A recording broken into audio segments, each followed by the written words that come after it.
L'enfance n'est qu'une arôme amer, un souvenir auparavant sucré et doux. Ma montre, dans un cycle infernal, fait passer les secondes, les minutes, les heures et puis le temps. Mes regrets oxydent mon sourire en argent, sculpté pour les apparences. Ma nostalgie, à force d'être, devient mélancolie. Si loin, depuis là-bas, je voyais un chemin escarpé, forgé pour tester ma liberté. Ici, c'est la perspective qui a gagné. Je ne vois qu'un pas au lieu de tout un passé. Compressés comme de vulgaires déchets, les années de ma courte existence ne sont que l'ombre d'un destin que je qualifie cyniquement de terrible. J'ai de la chance pourtant, je sais, ma conscience ne se dérange pas pour me le rappeler.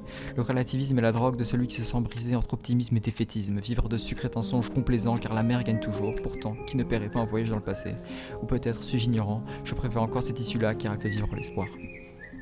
La vérité est que je suis perdu, alors je déplace mon aigreur sur ceux qui en étaient dépourvus.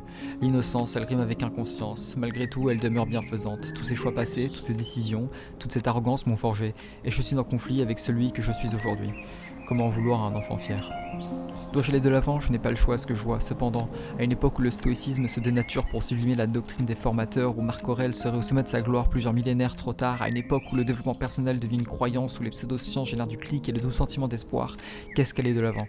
Ah mais tout n'est pas noir et blanc, je sais, mais dans un monde manichéen, il est difficile de ne pas l'être. Le spectre des gris ne fait pas vendre quand tout est bifide, soit. En attendant, comme figé dans un constat absurde, je regretterai le temps d'avant.